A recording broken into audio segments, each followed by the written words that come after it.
प्रणाम सत्संग। 369 क्या वास्तव में ब्रह्मांड की चाबी है? 369 को फॉलो करने वाला क्या कल के अवतार जी होंगे? 369 एक रहस्य है।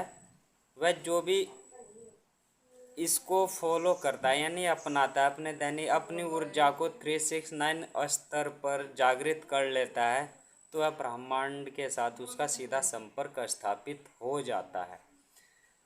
सामान्यतः हमारे शरीर में 9 चक्र पाए जाते हैं और प्रचलित भाषा में 7 चक्रों का जानकारी मिलती है, लेकिन जो 8वां और 9वां चक्र है वह 7वें चक्र से आगे हृदय चक्र तक ऊर्जा को ले आना होता है। तो 369 यूनिवर्स से संपर्क साधना है, संपर्क स्थापित करना है। जैसे चंद्रमा पर विक्रम लैंडर उतर करके और उसके द्वारा जो संदेश पृथ्वी पाए, इस तरह से 369 जो है जो ब्रह्मांड से संपर्क स्थापित करने में अपना महत्वपूर्ण रोल अदा करते हैं। तो हमारे शरीर में 7 चक्र होते हैं, लेकिन जब ऊर्जा 7वें चक्र से आगे चलती है 8वें और 9वें चक्र में, तो हृदय चक्र पर आ जाता है 9वां चक्र में, और वहीं से साधक की आवाज़ यानी साधक को महसूस होता है कि वह हृदय से उसकी आवाज़ उठती है। उद्गम स्थल जो है हृदय ही है। तो यानी जो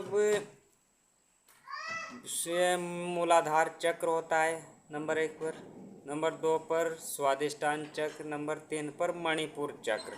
तो मणिपुर चक्र पर एड्रिनल ग्लैंड होती है।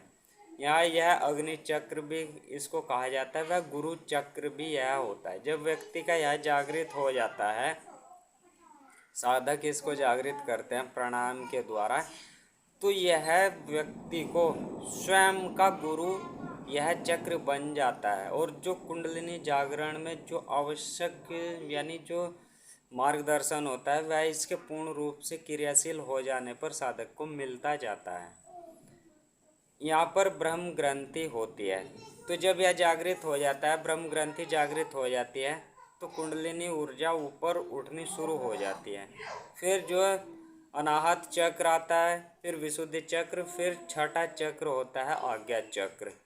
यहाँ पर थायराइड व पैराथायराइड ग्लैंड होती है, यानी 5वें और छठे चक्र पर ये ग्रंथि होती है। तो यह आकाश और वायु चक्र का यहाँ पर मिलन होता है, इसे रुद्र ग्रंथि भी कहते हैं। फिर 9वां चक्र वो छठा चक्र आज्ञा चक्र है, 7वां चक्र सहस्त्रार चक्र है। फिर आगे जो 8वां यानी चक्र पर आती है ऊर्जा, तो वहाँ पर सांस जो है बहुत सूक्ष्म हो जाते हैं, साधक को महसूस नहीं होता है। और जब 9वें चक्र अर्थात हृदय चक्र पर ऊर्जा आ जाती है, ठहर जाती है, तो साधक की जो आवाज़ होती है वह हृदय से उठती हुई नज़र आती है साधक को। तो 9वां चक्र होता है हृदय चक्र, यह वायु तत्व यानी यहाँ से उठ कर अनाहत चक्र भी हृदय चक्र है, लेकिन वापस फिर घूम करके फिर हृदय में ही स्थित हो जाती है ऊर्जा। तो यह हृदय चक्र वायु तत्व यहाँ पर योग युंजा हो जाता है, फिर यानी पूर्ण रूप से आत्मा और परमात्मा का मिलन यहाँ पर हो जाता है। यहाँ विष्णु ग्रंथि होती है, यहाँ शून्य अवस्था साधक की हो जाती है। सभी तरह के जो विकार होते हैं, कर्म बंधन होते हैं, वह सब खत्म हो जाते हैं। व्यक्ति निष्काम भाव में पूर्ण रूप से आ जाता है। ईश्वर कण कण में ऐसे उसकी दृष्टि हो जाती है। समता दृष्टि गीता जी के अनुसार उस व्यक्ति या साधक की हो जाती है। वसुदैव कुटुंबकम उस साधक का हो जाता है। सम्यक दृष्टि बुद्ध जी के अनुसार उस साधक की हो जाती है। अल्लाह सर्वाधार है, कुरान शरीफ के अनुसार साधक की दृष्टि ऐसे हो जाती है। यहाँ पर पहुँचने पर प्रेम व संपूर्ण समर्पण भाव यहाँ पर ईसाई धर्म के अनुसार साधक का आ जाता है। यूनिवर्स से संपर्क व पकड़ व पहुँच यहाँ पर साधक की हो जाती है। और जब आज्ञा चक्र में एक अनहद नाद या एक ध्वनि जागृत हो जाती है तो जो ब्रह्मांड की आवाज़ है वह साधक के साथ में जुड़ जाती है और वह साधक को प्रत्येक क्षण ब्रह्मांड की आवाज़ आती है, जिसे ओम ध्वनि भी कहते हैं, जिसे अनहद नाद कहते हैं। अन्य धर्मों में से अलग अलग संज्ञा दी गई है। हिंदू धर्म में अनहद नाद, संतों की भाषा में इसे शबद धुन कहते हैं। बौद्ध धर्म में पवित्र ध्वनि कहते हैं। इस्लाम धर्म में कुन व कलमा कहते हैं। ईसाई धर्म में वर्ड ऑफ लोगोस या होली घोस्ट कहते हैं। तो 369 एक ऊर्जा को जागृत करने वाली, यानी इन 369 स्तर पर ऊर्जा के जो ग्रंथ जागृत होते हैं वह सीधे ब्रह्मांड से संपर्क स्थापित कराने में महत्वपूर्ण योगदान अदा करती है।